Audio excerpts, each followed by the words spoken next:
Rapla, skatepargid, meeletult suur süda. See on mees, keda ma väga austan ja kellega koos aega vettes me ei pea palju rääkima. Sest mulle väga meeldib ta pikkus ja sellest mulle piisab. Ja ma ootan tegelikult seda päeva, millal ta ei naerata, sest see tundub uskumatu. Ta on andekas ja Jumal kasutab teda nii paljudes asjades. Selline tunne, nagu ta oskaks kõike teha. Videosid, skeitida, muusikat ja palju asju veel. Minu arust ta kogu aeg naerab. Ta on ilmselt Eesti kõige coolim kristlaskutt, aga seejuures ülialandlik ning kõige erilisem tema juures on tema ägedad lood Jumalaga ja sellest, kuidas ta on panustanud lahkelt teistesse inimestesse.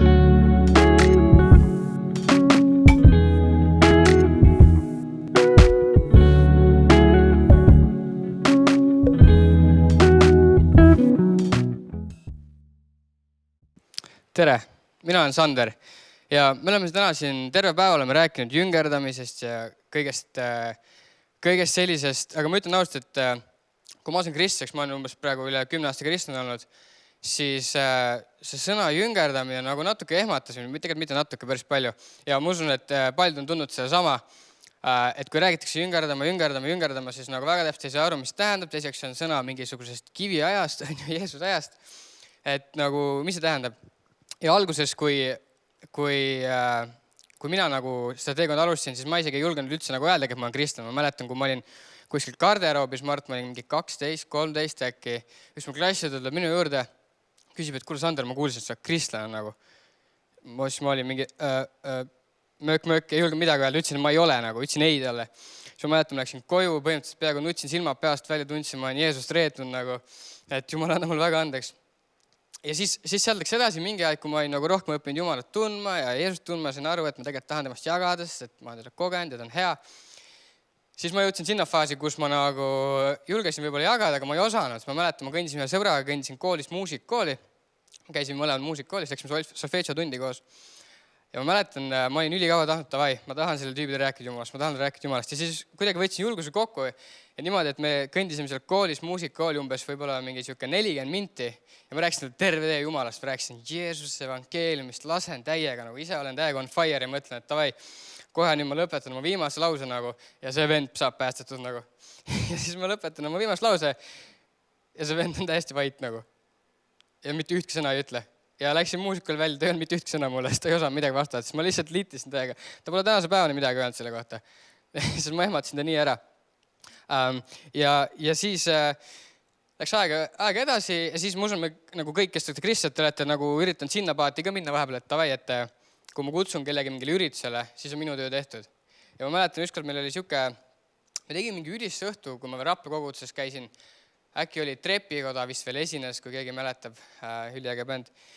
Ja see oli niimoodi, et ma olin kutsunud oma klassikaaslasi, mingi flyer'id jagan ja niimoodi. Ja sellel ühel ülisse õhtul sai 7 mu klasside sai päästud. 7. Ja ma mõtlesin, mine Pekki ülikõva, nagu tänu mulle vaata, ma kutsin nad flyeriga.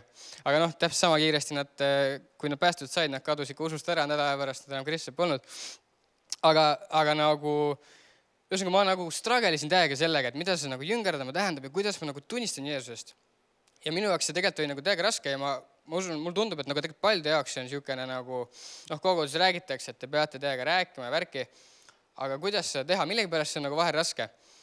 Aga siis Jumal hakkas mulle nagu kõnelema, ütles, et Sander, et kõigepealt sa pead alustama sellest, et sa armastad neid inimesi. Nagu see peab hakkama sellest peale, et sa lihtsalt mingite numbrite pärast ei kutsu kedagi kuhugi. Sest tegelikult see ei ole ka see, mida me teha tahame. Tegelikult me ju tahame jagada, sellepärast, et Jumal tõesti on hea. Et Jumal ütles mulle, et sa pead tõesti nagu armastama neid inimesi. Sa pead nagu olema lahke, armastav, hooliv.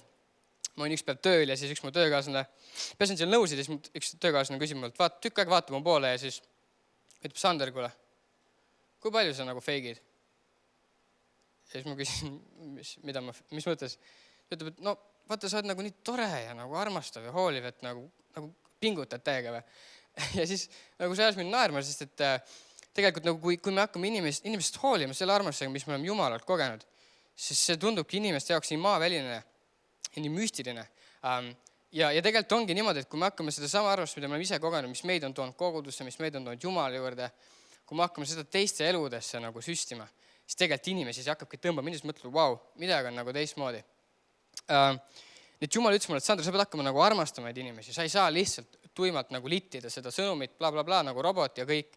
Ja siis ütles Jumal mulle seda, et ütlesin nagu seda ei tohi peale suruda.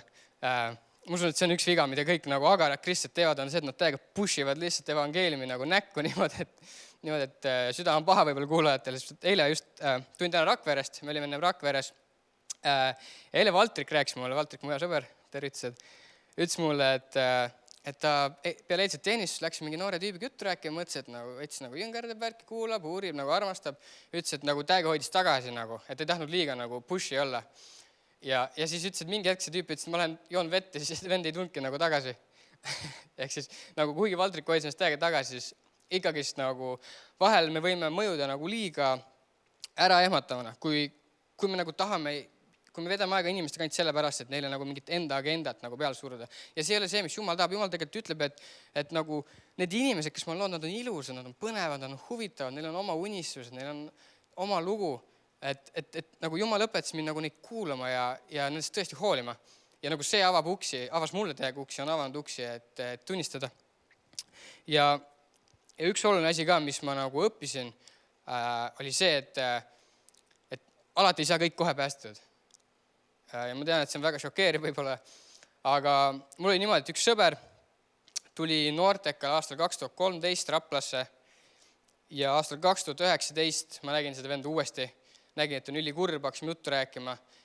Long story short, see tüüp sai 2019 aastal päästetud. Ja viimane kord oli olnud seal aastal 2013. Teine kord nagu me lihtsalt peame külvama ja siis aastad hiljem võib-olla sellest kasu. Ma olen see aasta, mul on selline huvitav aasta, ma olen viimased 8 kuud, ma olen olnud kaitseväe asendusteenistuses ja ma töötan probleemsete lastega. Ja ma algusest peale mõtlesin, et davai, Jumal, sa oled mind juhtinud siukse kohta, nagu, et neid lapsi aidata. Ja siis ma hakkasin käin ja paar kuud läheb mööda ja ma saan aru, et tegelikult mulle vist tundub, et võib-olla Jumal tahab mind, et ma aitaksin neid töökaaslaseid nagu. Ja seal oli üks siuke nagu naine, mis tundus natuke tõre, siuke natukene nagu hästi reegleid järgiv ja selline. Ja siis mõtlesin, no okei, temaga mul küll mingi klikk ei teki. Ja siis ükspäev kuidagi sattume rääkima ja räägime kuidagi ja värki ja siis ma tunnen, et ma tahaks talle kuidagi öelda nagu midagi Jumalast või niimoodi. Ja siis ta hakkab mulle rääkima horoskoopidest. Ja siis ma ütlen, kuule, tead, ma ütlen ausalt, ma seda üldse ei usu. Aga selles mõttes, et ma usun ka tegelikult maaväliseid asju nagu, et üleloomulikke asju, et ma ei saa siin tšaatida, ma usun Jumalasse. Siis tuli välja, et ta on mingisuguses koguduses käinud tegelikult kunagi, et ta on seal ristitud, et ta on Jumalast kuulnud ja niimoodi, nagu ta on avatud sellele. Ja siis läheb päevi mööda, läheb kuid mööda, meil tuleb aina nagu põnevamaid vestlus Jumalast. Jumal paneb mul südamele, et Sander nagu räägi talle Jeesusest, jäägi selle lugu, et Jeesus suri tema eest ja niimoodi. Ja ma räägin seda, et ta täiega huvitab, et ta kuulab ja meil on siuke hea klikk ja siis ma mõtlen, et davai, nice nagu. Ka rääkisin Jeesusest ja Tim nagu. Siis käin edasi tööl ja siis Jeesus hakkab mul panema südamele, et Sander nagu. Aga sa ei saa talle jätta muljet, et nüüd ongi temaga kõik hästi. See, et ta vahepeal palvetab, nagu ta on öelnud. Ja see, et ta on kirikus käinud paar korda, see ei tähenda, et ta saab igavese elu omale. Sander, sa pead küsima, kas ta tahab mu elu Jeesusele anda. Ja siis, kui ma olin vist 6 kuud käinud, 7 kuud käinud, siis see samas kontoriruumis lapsed teisest vahest mängivad. Ma küsin selle töökaasa käest, kas sa tahad oma elu Jeesusele anda? Ta ütleb, ma tahan koos palvetame selle kontoris, ta annab oma elu Jeesusele ja sai päästetud. Pärast seda nüüd tuleb piiblit ja räägib mulle, tead Sander, mul on raske uskuda neid Jeesuse tervendamise asju, sest mul on meditsiini taust, kasvab, vaikselt ja õpib. Ja see kõik võttis aega 7 kuud ja see ei olnud niimoodi, ma läksin essal päeval sinna ja kohe littisin laual Jeesuse. Ma aitasin selle ruumi, ma armastasin, ma üritasin ta jaoks olemas olla ja seda sai Jumal kasutada. Ja nagu ma olin mingi perioodin oma elus, ma olin pigem siuke veits liiga chill, andsin natuke liiga palju aega. Kuni juhtus siuke asi mu elus, et ma läksin ülikooli, ma kohtasin seal ühte üliägedat tüüpi, algusest peale nägin, et ta on veits teistsugune, ta oli nagu füsioloogiliselt natuke kuidagi siit nagu midagi paigast ära, aga ta oli üliäge tüüp, õppisin monteerimist, ma õppisin operaatoriks, filmioperaatoriks ja siis oleme 3 aastat, oleme koos, teeme igast asja, ma täiega jääks sõpradeks, olen ta toeks, üritan nagu julgustada, võib-olla kui teised ta veits välja jätsid, sest natuke teistsugune, ma üritasin temaks olemas olla, see on täiega edeks sõpradeks, parim kursakaaslane sõber üldse nagu. Ja siis üks hetk, kui juba ülikool on läbi, üks hetk kuulen, et kuna tal oli mingi teema olnud kopsudega, kuulen, et tal üks kopsul hakkas töötamast. Niimoodi, et ta on haiglas. Siis mõtlesin, okei, päris hull nagu, et aga ju varsti saab välja ikka vaata, tehakse midagi. Sest ta oli varem haiglas olnud, ma teadsin. ja siis läheb nädal mööda, läheb 2 mööda, kuulen, et on ikka haiglas, mingit infot nagu ei saa. Läheb 1 kuu mööda, läheb 2 mööda, kuulen, et on ikka veel haiglas. Ja siis on niimoodi, et ma õhtuti olen nagu voodis ja Jumal paneb südamele mulle selle kursavenna nagu, lihtsalt tuletab meelde. Ja siis mul hakkab nagu koputama, mine pekki, see vend on haiglas ja ma olen siin oma voodis. Ja siis ma lähen talle külla esimest korda ja ma astun sinna ruumi, ta on eraldi palatis, ta on niimoodi, et ta on täiesti masinate küljes lihtsalt. Hingab masinate abil. Tal on siit kurgus nagu toru, ta ei saa rääkida, täiesti teine inimene ja ma olen täiesti šokis. Ma läksin sinna ühe teise sõbraga ja siis ma üritasin elu eest nagu, et olla tore niimoodi. Läksin ära, siis ma olen seal haigla ees, mõtlen mine pekki, see vend on nagu nii hullus kohas oma eluga, ta on juba 2 kuud haiglas olnud. Ma ei tea, kas see saab terveks, ma pean talle Jeesusest rääkima. Ja siis käin teile 2 korda veel vaatamas, seal olid veel mõned kaaslased, nagu kellega ma olin, siis ma ei saanud parasjagu rääkida.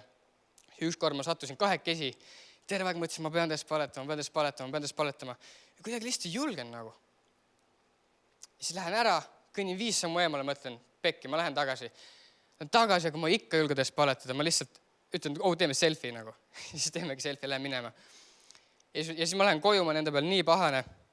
Ma ütlen, davai Jumal, nagu ma ei tea, kauaks sel vennal elupäev on, aga järgmine kord, kui ma sinna lähen, ma olen üksinda, isegi kui ma lähen kellega koos, ma räägin talle Jeesus sinust, tuimalt ja paletan tõesti, ta peab saama terveks, ta peab saama päästud.